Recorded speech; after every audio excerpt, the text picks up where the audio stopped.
Good morning, friends. Welcome to my BioBooster channel. In the previous lecture, we have seen inflorescence, types of inflorescence, and parts of a typical flower. In the flower part 2, we are proceeding towards the different parts of the flower in detail. Flower has 4 whorls, last time I have told you. The first one is calyx, second is corolla, androecium and gynoecium. Calyx and corolla, these are accessory whorls. Androecium and gynoecium, these are the reproductive whorls. In the accessory whorls, the first whorl, it is the calyx. So calyx is the outermost whorl, it is present on the outer side. Here if you see, suppose this is a flower, this is the outermost whorl. This is calyx. Members of the calyx, these are called as sepals. These are sepals. These sepals are green and leaf-like. They protect the flower in the bud condition. When the flower is present in the bud condition, protection of the flower in the bud condition, it is a function of this sepal. When these sepals are united, in some plants you will see that sepals are united. This is called as gamopetalous condition. For example, China rose or hibiscus. In some cases, these sepals are free. This condition is called as polysepalous. It is present in case of mustard. Sometimes these sepals are colored, brightly colored. They attract the insects for pollination, and these sepals are called as petaloid sepals, petal-like sepals or the petaloid sepals. In some plants, these sepals remain along with the fruit, and these are called as persistent sepals. For example, in case of brinjal, you can see here, along with the stalk of the fruit, there are sepals. These are persistent, they remain for a longer time. For example, brinjal and pea. The functions of the sepal is protection of the flower in bud condition, and as these are green in color, they perform the function of photosynthesis. Sepals, it is the outermost whorl. Inner other whorls are like this on the inner side. It is the outermost whorl. The members of the sepal, these are called members of the calyx, these are called as sepals. These sepals are green and leaf-like. When the sepals are united, this is called as gamosepalous. When the sepals are free, this is polysepalous. Gamosepalous condition is present in case of hibiscus or the China rose. Polysepalous condition is present in case of mustard. Sometimes these sepals are colored or brightly colored like petals. That's why these are called petaloid sepals. In some cases, these sepals remain for a longer time. For example, say in case of brinjal, along with the fruit, these sepals are present. These are called persistent sepals. And if you see the functions of the sepals, first function is they protect the flower in bud condition, and second is, as these are green in color, they perform the function of photosynthesis. The second whorl,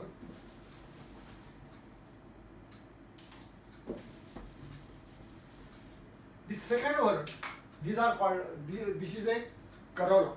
Here you can see,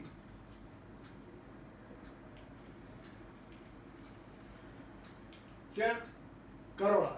This corolla, it is made up of petals. Here these are the petals.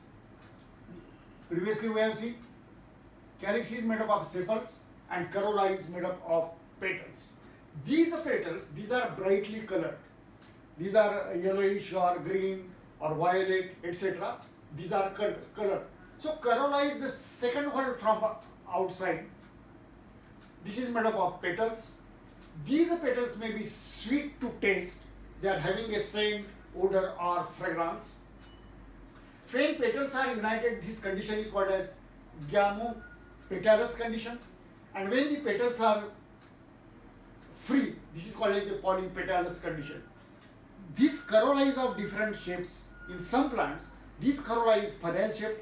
This corolla may be a tubular, or sometimes this corolla it may be a bell shaped. Corolla, it is a second whorl from outside. It is made up of petals. These petals are brightly colored. These are sweet to taste and they are having a scent, odor or fragrance. When the petals are united, this is called as gamopetalous condition. When the petals are free, this is called as polypetalous condition. Gamopetalous condition is present in case of datura or dhotara. Polypetalous condition is present in case of hibiscus or the hibiscus, China rose or the roses. Corolla may be, the shape of the corolla may be different. It may be tubular, it may be a funnel shaped, or it may be a bell shaped. Here is in some cases, in some plants, for example lily, you will see that there is no differentiation between sepals and petals. Previously we have seen sepals are green in color, petals are brightly colored, but in this case we cannot distinguish which is the sepal and which is the petal. Here all these members are alike, and this is called as this whorl. This is called as a perianth. First whorl calyx, second whorl corolla, third whorl perianth. Members of the perianth, these are called as tepals. Here these are the tepals. When these tepals are free, this condition is called as polyphylous, like polypetalous, polysepalous. त्याच पद्धतीनं polyphylous. When tepals are united, this condition is gamophylous. आता या ठिकाणी या ज्या tepals खालच्या बाजूला unite झालेले आहेत, so this condition is gamophylous. When these tepals, these are green. Sometimes these tepals are green in color. These are called as sepaloid. Sepaloid means sepal-like, means green in color. Sometimes these tepals are colored. These are called as petaloid, means petal-like. Example of this is lily, amaranthus, celosia, etc. So perianth, in case of perianth, we cannot distinguish sepals and petals. This one is called as a perianth. Members of the perianth, these are called as tepals. When the tepals are free, this is polyphylous. Sometimes these sepals are green in color. These are sepaloid. These are brightly colored. These are petaloid. And you can see that such a types of this type of perianth is present in case of lily and amaranthus. So this is the example of lily. You can see that these tepals are united toward the base. The next word, here you can see that we are going to see the arrangement. Arrangement of sepals and petals in the bud condition of a flower. Arrangement of sepals and petals in the bud condition of a flower with respect to the members of the same whorl. आता समजा सेपलचं उदाहरण घेतलं तर फ्लावरच्या बड कंडिशनमध्ये या सेपलची arrangement, एकमेकाशी असणारी arrangement कशा पद्धतीची आहे त्याला म्हणायचं aestivation. Aestivation is of the following types. Here you can see first type is the valvate.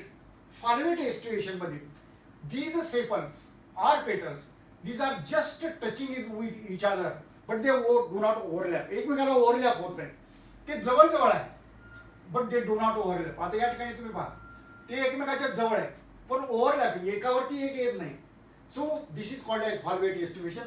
When sepals or the petals, they just touch with each other, but they do not overlap. No overlapping is present. And this is called as valvate estivation. Example is calyx of datura and Charotrophis म्हणजे Rui. Second type is twisted estivation. When one margin of each sepal or the petal is overlapped by the other. आता ही sepal आहे, दुसरी sepal आहे, या सेपलची ही बाजू आता आहे, this is overlapped by other sepal. त्याची दुसरी बाजू ओव्हरलॅपिंग असते. आता या ठिकाणी पहा ही जी सेपल आहे हिची ही बाजू आत आहे, ही बाजू बाहेर आहे, ही बाजू आत आहे, ही बाजू बाहेर आहे, ही बाजू आत आहे, ही बाजू बाहेर आहे. तर या ठिकाणी तुम्हाला क्लिअर दिसेल की या सेपलची ही बाजू आत आहे, ही बाजू ही बाजू बाहेर आहे, ही बाजू आत आहे. Means these are overlapped and overlapping. काही ठिकाणी एका बाजूला ओव्हरलॅप्ड आहे, या ठिकाणी ओव्हरलॅप्ड आहे, या ठिकाणी ओव्हरलॅपिंग आहे. Means one margin of sepal or the petal is overlapped by adjacent member. Adjacent member is जवळचे member in one direction. This is called a twisted estivation. The example of twisted estivation is corolla of China rose, म्हणजे hibiscus and quarter. The next type of estivation, this is called as imbricate estivation. In imbricate estivation, one sepal or the petal is internal, one is external, and other three are external internal. We shall see the meaning of this one. आता या ठिकाणी ही जी sepal आहे याच्या दोन्ही बाजू आत आहेत. ही पण बाजू आत आहे, ही पण बाजू आत आहे. आता या ठिकाणी दुसरी सेपल आहे, याची ही बाजू बाहेर आहे, दुसरी बाजू बाहेर आहे. This is internal, this is external. आणि ज्या तीन शिल्लक आहेत प्रत्येकाची एक बाजू आत आहे, एक बाजू बाहेर आहे. याची ही बाजू आत आहे, ही बाजू बाहेर आहे. याची ही बाजू आत आहे, ही बाजू बाहेर आहे. Here this is called as a imbricate estimation. So one sepal of the petal is internal, overlapped at both the margins. म्हणजे याच्या दोन्ही मार्जिन्स ओव्हरलॅप केलेले आहेत दुसऱ्या सेपल्सने. Means one is external, one is internal and remaining members overlap and get overlap. म्हणजे एक बाजू आत आणि एक बाजू बाहेर असते. This is called as imbricate aestivation. And example is cassia म्हणजे तरवट, बहुनिया.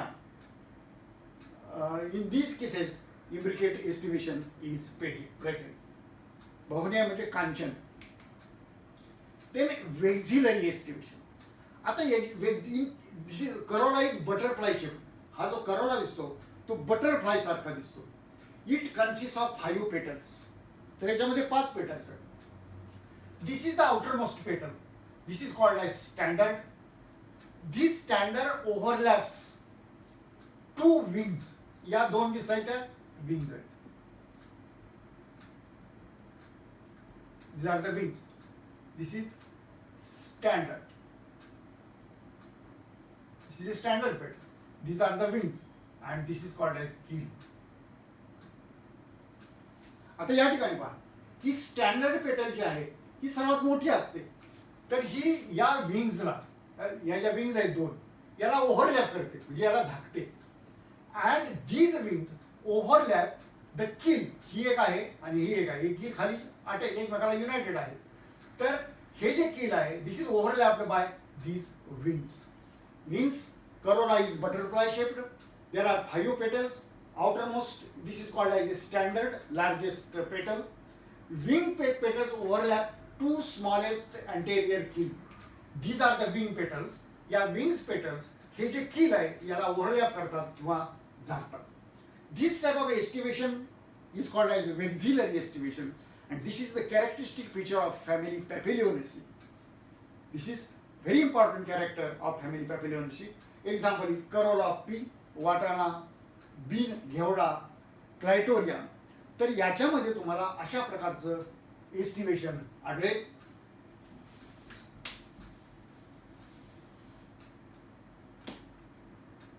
Then we are going to proceed towards the next type of estimation.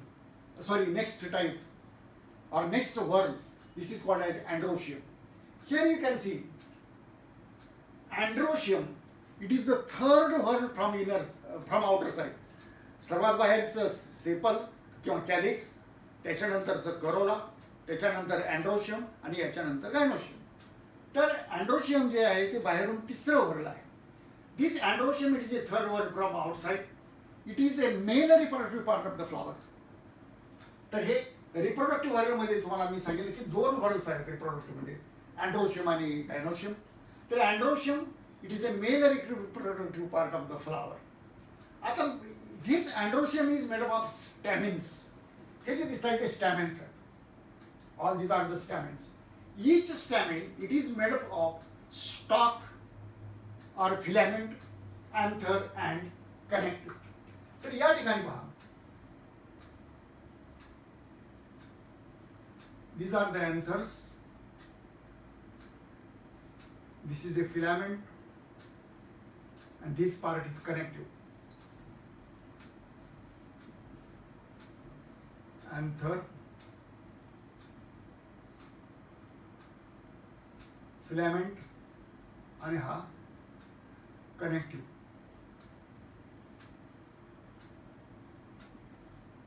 Here you can see that anther is terminal. याच्या टोकाला आहे. Each anther is usually bilobed. हा एक lobe आणि हा दुसरा lobe. This is bilobe. Each lobe has 2 chambers. तर हा जो एक लोब दिसतो याच्यामध्ये 2 चेंबर असतात, याच्यामध्ये 2 चेंबर्स असतात. अशी 4 चेंबर्स असतात. These are called pollen sacs. Here anther produces pollen grains.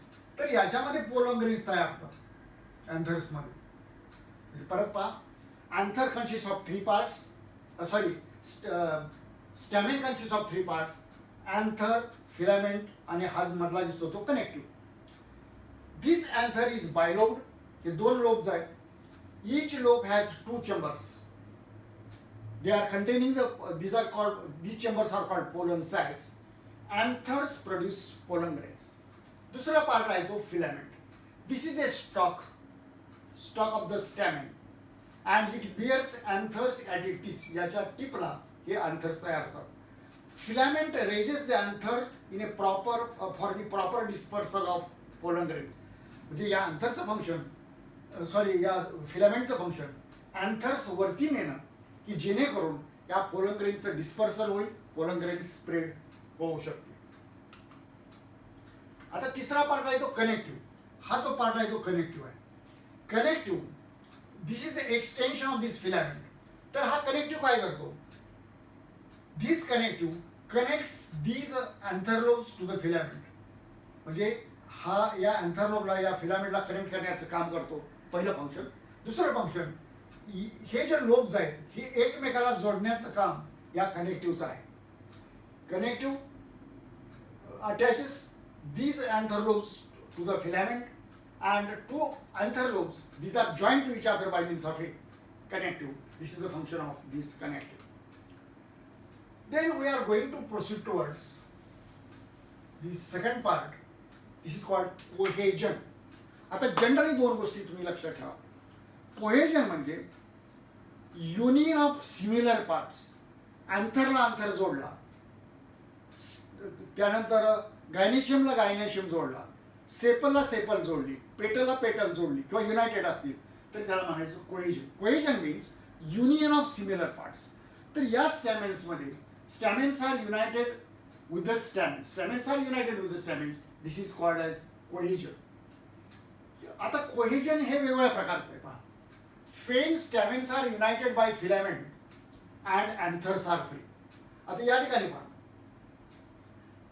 हे जे हिअर हे जे फिलामेंट्स आहेत आणि हा पार्ट सोडून द्या, हा गायनोशियमचा पार्ट आहे. आता या ठिकाणी तुम्हाला स्टॅमेन्स दिसतात. या स्टॅमेनचे जे फिलामेंट्स आहेत हे सगळे एकमेकाला जोडलेले आहेत. हे सगळे खाली जोडलेले आहेत, परंतु त्यांचे अँथर्स फ्री आहेत. Filaments are united and anthers are present. This condition is called as adelphy. Filaments united आहेत पण त्यांचे अँथर्स एकमेकापासून फ्री आहेत. This condition is called as adelphy. आता या अडेल्फीमध्ये अनेक प्रकार आहेत. मोनॅडेल्फस, डायडेल्फस आणि पॉलिडेल्फस. आता म्हणजे आपण पहिली कंडिशन काय? Filaments united, anthers are free. या ठिकाणी सर्व फिलामेंट्स युनाइट होऊन त्याच्यापासून एकच ग्रुप तयार झालेला आहे. या ठिकाणी पहा, हे फिलामेंट्स युनाइट होऊन हे फिलामेंट्स युनाइट झाले, त्याच्यापासून एकच ग्रुप तयार होतो. This condition is called as monadelphous condition. Single bundle, there is formation of a single bundle. This is present in case of hibiscus. तर हे hibiscusचं एक्झाम्पल आहे. Diadelphus, when these filaments are united, anthers are free, आणि असे एकमेकाला unite होऊन त्याच्यापासून दोन bundles किंवा दोन ग्रुप्स तयार होतात, त्याला म्हणायचं डायडेल्फस. आता डायडेल्फस कंडिशन या ठिकाणी तुम्हाला दाखवलेली आहे. या ठिकाणी 9 स्टॅमेन्स आर युनायटेड. या ठिकाणी 9 स्टॅमेन्स युनाइट होऊन एक ग्रुप तयार झालाय आणि हा जो आहे एक, दिस इज फ्री. म्हणजे 9चा एक ग्रुप आणि एकाचा एक ग्रुप, असे दोन ग्रुप्स तयार झाले आहेत, म्हणून याला म्हणायचं डायडेल्फस कंडिशन. पॉलिडेल्फस कंडिशन मध्ये फिलामेंट्स युनाइट होऊन त्यापासून अनेक ग्रुप्स तयार होतात. Many bundles are produced. This condition is called as polyadelphous condition and it is present in case of citrus. म्हणजे लिंबू, मोसंबी, ऑरेंजेस. तर याच्यामध्ये अशा प्रकारची कंडिशन आहे. Adelphy means here stamens are united, filaments are united, anthers are free. Monadelphous single bundle, एक ग्रुप. Diadelphous by union there is formation of 2 groups. Polyadelphous there is formation of many groups. and this condition is present in case of citrus. Then we shall see the another method of union. Cohesion of stamens. आता हा part ही फगड याची नाही, कोहेजनची नाही, हे पुढे लक्षात घेऊया आपण. When stamens are united with other parts. Adhesion, sorry, cohesion म्हणजे तुम्हाला मगाशी सांगितलं union of similar parts. Adhesion म्हणजे युनियन ऑफ डिसिमिलर पार्ट्स. समजा स्टॅमिन आणि पेटल युनाइट झाली, this is called as adhesion. Stamens are united with the other part, this is called as adhesion. When stamens are united with petals, काही वेळेला stamina जे आहे तर पेटलला unite झालेले असतात. उदाहरणार्थ धोत्र्यामध्ये, धोत्र्याचं फ्लॉवर जर तुम्ही ओपन केलं तर त्याचा जो स्टॅमिन आहे तो पेटलला युनाइट झालेला असतो. This condition is called as epipetalous condition. When stamens are united with the petals, this condition is called epipetalous condition. Example is the धतुरा and ब्रिंजल म्हणजे वांगे. फेन stamens are united with tepals. आता मगाशी पाहिलं पेरियांत, tepals. तर टेपल्सला जर stamens united असतील, this condition is called epiphyllous. Epipetalous म्हणजे पेटलला युनाइट, इपिफायलस म्हणजे टेपलला unite. This is called as adhesion. Adhesion means union of dissimilar parts. आता पुढे आणखी एक वेगळा प्रकार आहे युनियनचा, सिनजिनेशियस कंडिशन. आता ही जी आहे ती सिनजिनेशियस कंडिशन. मगाशी आपण पाहिलं फिलामेंट युनायटेड, अँथर्स फ्री. या ठिकाणी अँथर्स युनायटेड, फिलामेंट्स फ्री. विरुद्ध, anthers are united and filaments are free. This condition is called as syngenesious condition. This is present in case of sunflower, disc floret of sunflower. सनफ्लॉवरमध्ये दोन प्रकारची flowers असतात, ray florets आणि disc florets. तर disc फ्लोरेट्समध्ये तुम्हाला अशा प्रकारचे सिनजिनेशियस अँथर्स दिसतील. Anthers are united and filaments are free. त्यानंतर सिनॅन्ड्रस कंडिशन. सिनॅन्ड्रस कंडिशन म्हणजे these stamens are united by both filament as well as anther. म्हणजे हे जे स्टॅमिन्स आहेत त्याचे फिलामेंट पण युनाइट झालेले असतात आणि त्याचे अँथर्स पण युनाइट झालेले असतात. Means these stamens are united by filaments as well as anthers. So filaments are united as well as anthers are united.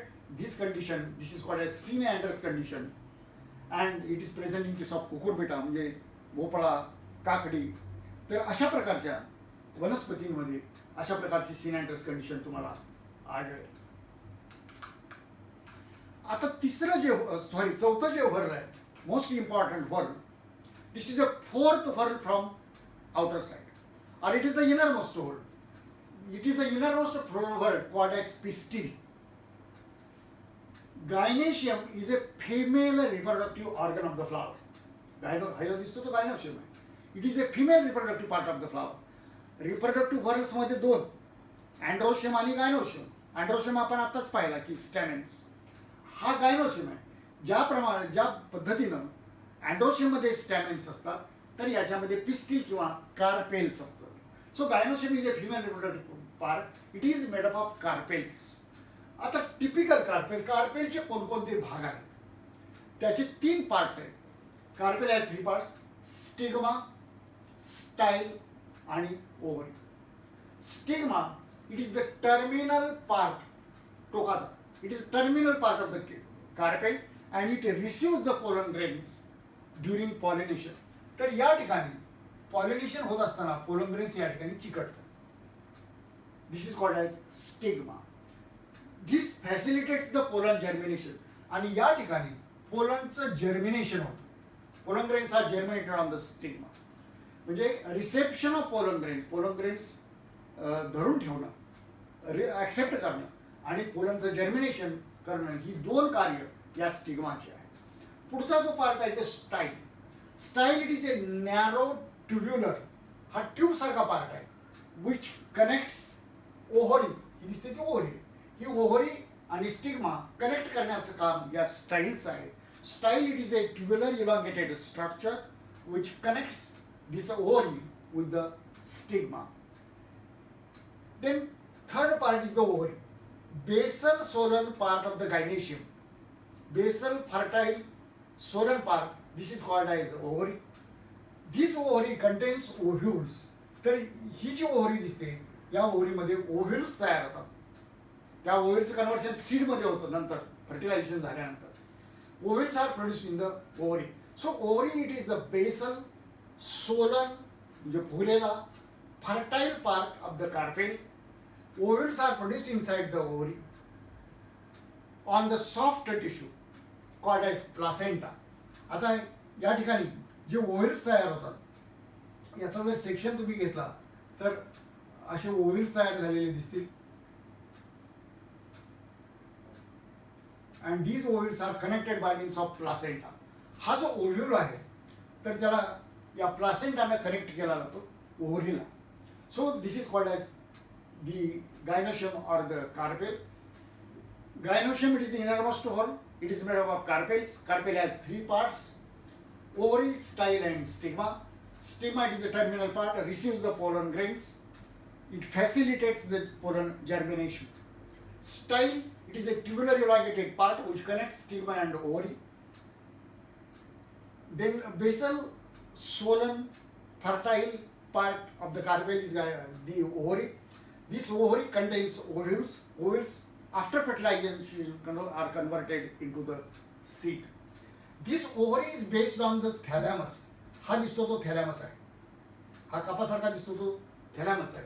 तर या थॅलॅमस मध्ये वरती तुम्हाला ओव्हरी दिसेल. आता नंबर ऑफ कार्पेल्स. आपण आता कार्पेल पाहिलं. Gynoecium is made of carpels. Number of carpels तर एका फ्लॉवरमध्ये अनेक कार्पेल्स असू शकतात. एक असू शकतो किंवा 2 असू शकतात. जर समजा एक कार्पेल असेल तर त्याला म्हणायचं मोनोकार्पेलरी. म्हणजे या ठिकाणी एक स्टिग्मा ही ओव्हरी आहे. ओव्हरी, स्टाईल आणि स्टिग्मा हे एक एक असेल तर त्याला म्हणायचं one carpel. This is monocarpellary. Example is P म्हणजे वाटाणा. 2 कार्पेल्स, काही ठिकाणी 2 कार्पेल्स असतात परंतु फ्यूज्ड असतात. या ठिकाणी 2 कार्पेल्स पण 2 कार्पेल्स हे सेपरेट आहे. लक्षात ठेवा. सेपरेट असेल तर याला म्हणायचं ॲपोकार्पस कंडिशन. हे जर युनायटेड असतील तर त्याला म्हणायचं सिनकार्पस कंडिशन. पण तूर्त एवढं लक्षात ठेवा की त्या ठिकाणी 2 कार्पेल्स आहेत. For this is bi carpel. Example धतुरा. There are 3 carpels. काही वेळेला 3 कार्पेल्स असतात. This is called tricarpellary. Example is cucurbita. There are 5 carpels. This is called pentacarpellary. Example is hibiscus or the China rose. Means number of carpels differs from plant to plant or flower to flower. Syncarpous condition. When more than 1 carpels are present. एकापेक्षा जास्त carpels असतील ते एकमेकाला fuse झालेले असतील. एकमेकाला fuse म्हणजे काय बघूया. तर या दोन ओव्हरीची मिळून एकच ओव्हरी तयार होते.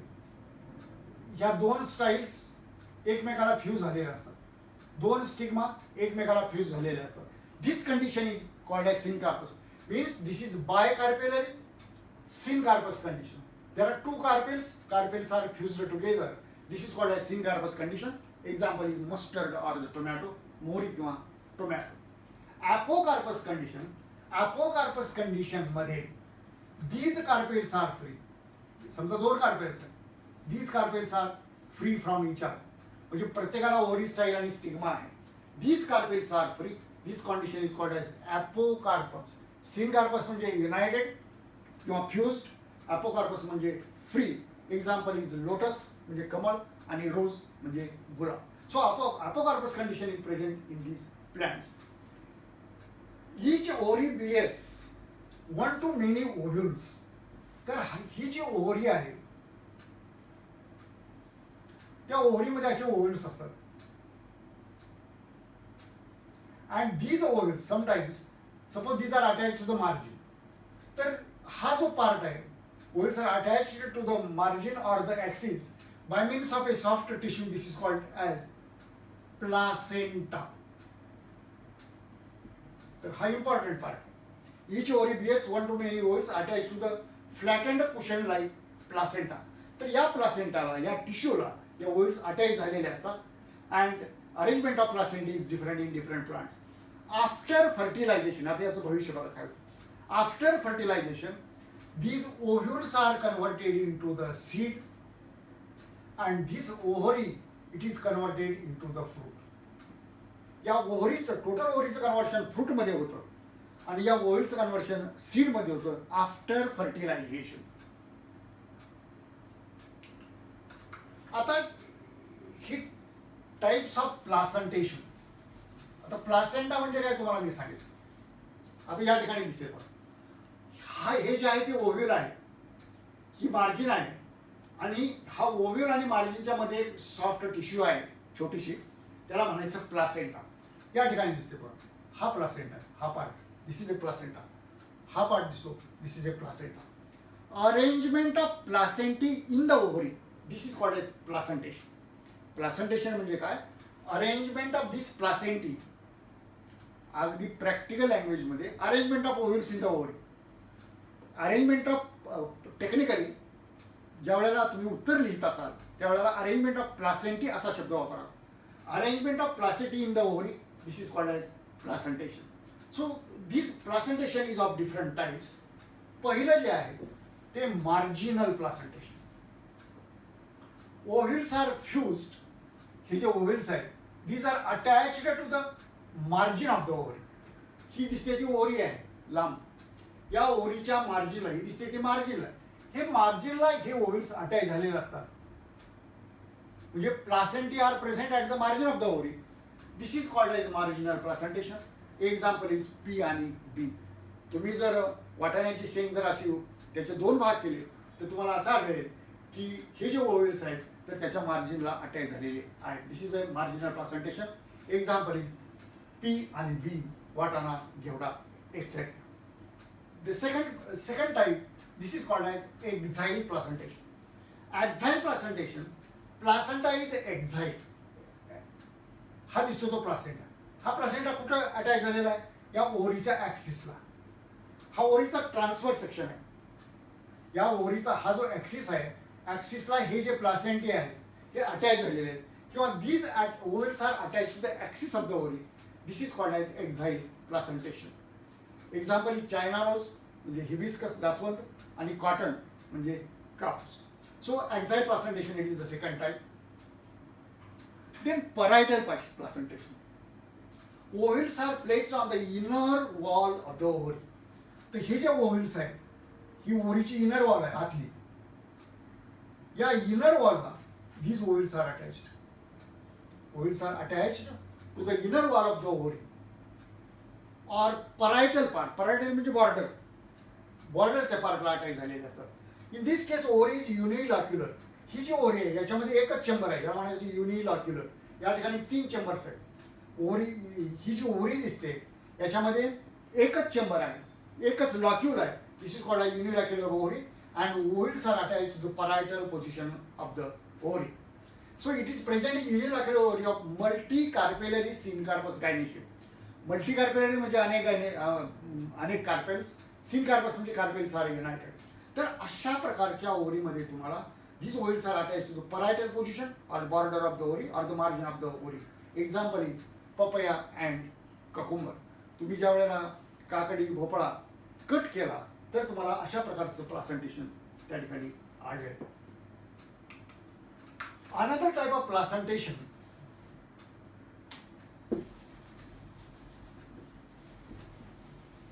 this is called as pre-central placentation. या pre-central placentation मध्ये तुम्हाला असं आढळेल की these ovules are attached to the axis of the ovary. हा दिसतो तो प्लासेंटा आहे, हा दिसतो तो ओव्ह्यूल आहे. तर अशा पद्धतीने ऍक्सिसला हे अटॅच झालेलं असतं. परंतु महत्वाची गोष्ट, याला एक्झाइल प्लासेंटेशन म्हणायचं नाही, कारण दिस ओव्हरी इट इज युनिलॉक्युलर.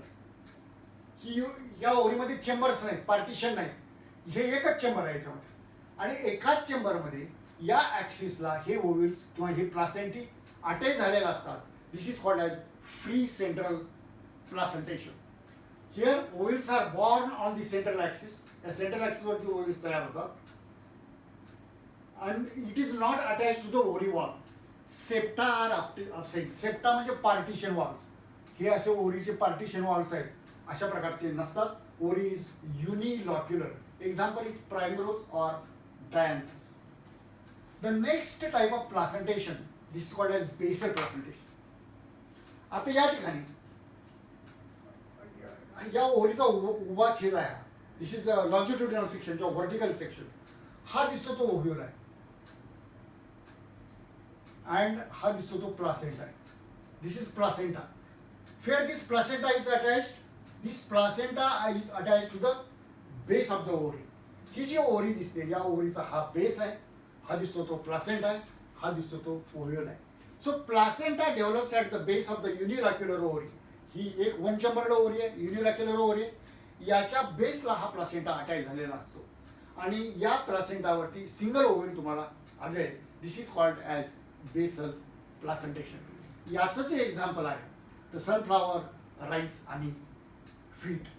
तर अशा पद्धतीनं वेगवेगळ्या प्रकारची प्लासेंटेशन्स तुम्हाला प्लांट्समध्ये आढळतील. Here we have completed this flower, second part of the flower. आपणास जर हा व्हिडिओ आवडला असेल तर कृपया हा सबस्क्राईब करा, लाईक करा आणि शेअर करा. धन्यवाद.